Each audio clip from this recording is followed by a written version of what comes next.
പത്മനാഭസ്വാമി ക്ഷേത്രത്തിലെ സമ്പത്ത് നിലവിലെ സാമ്പത്തിക പരാധീനതകളുടെ സ്റ്റേറ്റിന്റെ സാമ്പത്തിക ബുദ്ധിമുട്ടുകളുടെ ഈ കാലഘട്ടത്തിൽ, കാരണം സെൻട്രൽ ഗവൺമെന്റ് കൊടുക്കാനുള്ളത് കൊടുക്കുന്നില്ല, അങ്ങോട്ട് പിഴിയുന്നേ ഉള്ളൂ. ഇവിടെയാണെങ്കിൽ ജനങ്ങളുടെ ബുദ്ധിമുട്ടിലാണ്. സ്റ്റേറ്റിന് സ്വന്തമായിട്ട് പൈസ എടുക്കാൻ പറ്റില്ല. പിണറായി സഖാവ് മുസ്ലിം സമുദായത്തോട് സക്കാത്ത് യാചിക്കുന്ന ഒരു അവസ്ഥയിലേക്ക് വന്നു നാടിന്റെ സാമ്പത്തിക സ്ഥിതി.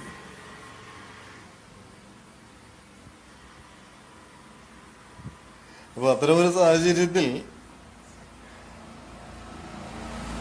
പത്മനാഭസ്വാമി ക്ഷേത്രത്തിലെ നിധി, സ്വത്ത്, സമ്പത്ത് അത് നാടിന്റെ നിലനിൽപ്പിന് വേണ്ടി, വികസന പ്രവർത്തനങ്ങൾക്ക് വേണ്ടി ഉപയോഗിച്ചുകൂടെ എന്നുള്ള ഒരു ചോദ്യമാണ്, ഒരു നിർദ്ദേശമാണ് ഞാൻ മുന്നോട്ട് വെച്ചത്.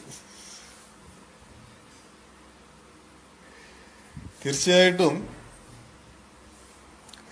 അത് എത്ര തലകളുള്ള ആളാണ് എന്നുള്ള വ്യക്തമായ ബോധ്യത്തോടു കൂടി തന്നെയാണ് അത്തരം ഒരു ചോദ്യം ഇട്ടത്. ഇത് ഒരു മുസ്ലിം മതപണ്ഡിതനാണ്. അദ്ദേഹം പറയുന്നത് എങ്ങനെ കേരളത്തിന്റെ കടം തീർക്കാം എന്നാണ് എന്ന് പ്രേക്ഷകർക്ക് മനസ്സിലായി കാണുമല്ലോ. അതിന് അദ്ദേഹം കണ്ടെത്തിയ മാർഗം ഹിന്ദുവിന്റെ ഏറ്റവും വലിയൊരു വികാരമായ, പ്രത്യേകിച്ചും തിരുവനന്തപുരത്തുകാരുടെ ഏറ്റവും വലിയ വികാരമായ, ലോകത്ത് എവിടെയെങ്കിലും മലയാളികളുണ്ടെങ്കിൽ മലയാളികളുടെ ഏറ്റവും വലിയ വികാരമായ ശ്രീപത്മനാഭസ്വാമി ക്ഷേത്രത്തിലെ സ്വത്തുപയോഗിച്ച് നമുക്ക് കേരളത്തിന്റെ കടങ്ങൾ തീർക്കാം എന്നതാണ് അദ്ദേഹം നൽകുന്ന സൊല്യൂഷൻ. ശ്രീപത്മനാഭസ്വാമി ക്ഷേത്രം ആരുടെ വകയാണ്? അത് ഒരു സർക്കാരിൻ്റെ വകയല്ല എന്ന് ആദ്യം മനസ്സിലാക്കുക. അതൊരു കുടുംബത്തിൻ്റെ വകയാണ് ആ ക്ഷേത്രം. ആ സ്വത്തും അതുമായി ബന്ധപ്പെട്ട എല്ലാ കാര്യങ്ങളും ഒരു കുടുംബവുമായി ബന്ധപ്പെട്ടതാണ്.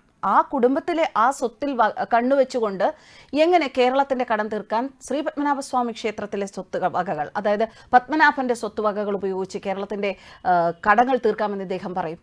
അല്ലെങ്കിൽ തന്നെ ഒരു ക്ഷേത്രത്തിന്റെ സ്വത്തിൽ, ആ ക്ഷേത്രത്തിന്റെ സ്വത്ത് എങ്ങനെ വിനിയോഗിക്കണം എന്ന് പറയാൻ ഒരു മുസ്ലിം മതപണ്ഡിതന് എന്താണ് കാര്യം? സ്വന്തം വീട്ടിൽ ഒരുപാട് കടം വന്നു, സ്വയം കുറെ കടം വരുത്തി വെച്ചു. ആ കടം തീർക്കാൻ അന്യന്റെ വീട്ടിലെ മറ്റൊരു കുടുംബത്തിലെ സ്വത്ത് കൊണ്ടുവരണം എന്ന് പറയുന്നത് പോലെ ആയില്ലേ ഇത്? എങ്ങനെയാണ് കേരളത്തിൽ മതേതരത്വം ഉണ്ടാവുക? മറ്റൊരു മതസ്ഥന്റെ ആരാധനാലയത്തിൽ, അതും ഒരു കുടുംബവകയായിട്ടുള്ള ഒരു ക്ഷേത്രത്തിന്റെ ആരാധനാലയത്തിന്റെ സ്വത്തുവകയിൽ കണ്ണുവെച്ച് ആ സ്വത്ത് വേണം ഇവിടുത്തെ കടങ്ങൾ തീർക്കാൻ, ഇവിടുത്തെ ജനങ്ങൾക്ക് സുഭിക്ഷരായി ജീവിക്കാൻ എന്നുള്ള ഒരു ചിന്ത വച്ചു പുലർത്തുന്നത് എന്തിനാണ് എന്ന് നമുക്കെല്ലാവർക്കും മനസ്സിലാകും. പണ്ടും പത്മനാഭസ്വാമി ക്ഷേത്രവുമായി ബന്ധപ്പെട്ട് ക്ഷേത്രത്തിലെ സ്വത്തിൽ കണ്ണുവെച്ച് ഭാരതത്തിൽ മുസ്ലിം ഭരണാധികാരികൾ വന്നിട്ടുണ്ട്.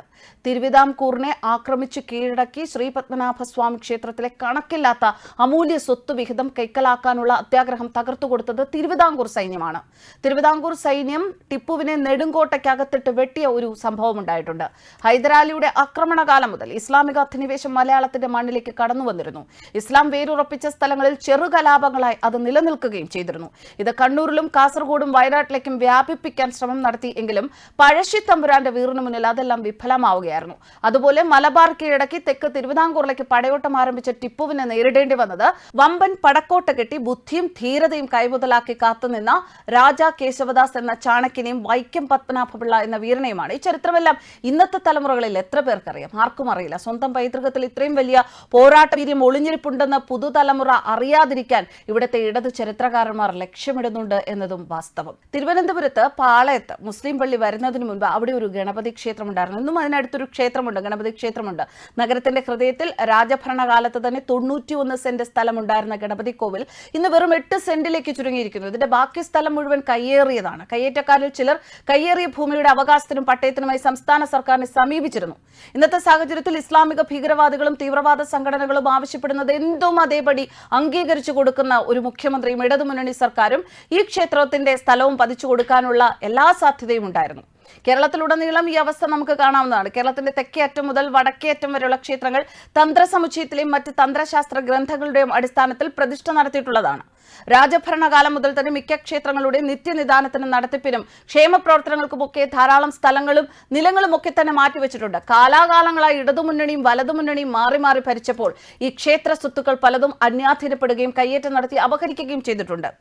ഹിന്ദുക്കളുടെ അസംഘടിതാവസ്ഥ, നോട്ടക്കുറവും കാരണം ക്ഷേത്രങ്ങളുടെ പ്രവർത്തനത്തിലും ആചാരങ്ങളിലും ഒക്കെ തന്നെ കോട്ടം വരുന്ന സാഹചര്യങ്ങളാണ് സൃഷ്ടിക്കപ്പെടുന്നത്. അതിന്റെ തുടർച്ച തന്നെയാണ് ഇത്തരത്തിലൊരു മുസ്ലിം മത പണ്ഡിതന്റെ ഈ ആഹ്വാനവും. ഒരു ഹൈന്ദവ ധർമ്മ വിശ്വാസി എന്ന നിലയിൽ നമുക്ക് മറ്റൊന്നുകൂടി ചൂണ്ടിക്കാണിക്കാവുന്നതാണ് അനന്തപത്മനാഭനെയും ആദികേശവനെയും. ഇന്ന് പത്മനാഭന്റെ ദേഹത്ത് കാണുന്ന അതേ നിലയിലുള്ള ആഭരണങ്ങളും ഇത്രത്തോളം ഉണ്ട് എന്ന് പറയാനാവില്ലെങ്കിലും സ്വത്തുക്കളും ഭൂമിയും ആദികേശവനും ഉണ്ടായിരുന്നു. ആ ക്ഷേത്രം തമിഴ്നാട് സർക്കാരിന്റെ പൂർണ്ണ അധീനതയിലായതിനു ശേഷം അവിടുത്തെ ക്ഷേത്രഭൂമിയും ക്ഷേത്രത്തിലെ സ്വത്തുക്കളും ഒക്കെ സ്വകാര്യ വ്യക്തികൾ കൈവശപ്പെടുത്തുന്നതും കൊള്ളയടിക്കുന്നതുമാണ് നാം കണ്ടത്. യോഗമുദ്രയിൽ ശയിക്കുന്ന ദേവരൂപതന്റെ ദേഹത്തുണ്ടായിരുന്ന വിലമതിക്കാനാവാത്ത ആഭരണങ്ങൾ മുഴുവനും കൊള്ളയടിക്കപ്പെട്ടു. ഇന്ന് ആ ക്ഷേത്രത്തിന്റെ ഗതിയും അവിടുത്തെ മൂർത്തിയുടെ ഗതിയും ഒന്ന് തന്നെയാണ്. ഒരു കാലത്ത് പത്മനാഭന്റെ പ്രൗഢി ഉണ്ടായിരുന്ന ആദികേശവന്റെ ഗതി നാളെ അനന്തപത്മനാഭനും ഉണ്ടാവുമോ എന്ന് ഒരു വിശ്വാസി ആശങ്ക പ്രകടിപ്പിച്ചാൽ ആ വിശ്വാസിയല്ല കുറ്റം പറയേണ്ടത്, മറിച്ച് ഇവിടുത്തെ ഭരണകൂടത്തെയാണ്. എന്തായാലും ഇത്തരം മതപണ്ഡിതന്മാർ ഇങ്ങനെയുള്ള പ്രചരണങ്ങൾ നടത്തുമ്പോൾ പത്മനാഭന്റെ സ്വത്തിലും പത്മനാഭന്റെ ദേഹത്തും കണ്ണുവെക്കും എന്നുള്ള കാര്യത്തിൽ യാതൊരു സംശയവുമില്ല. ന്യൂസ് ഡെസ്ക് കർമ്മ ന്യൂസ്.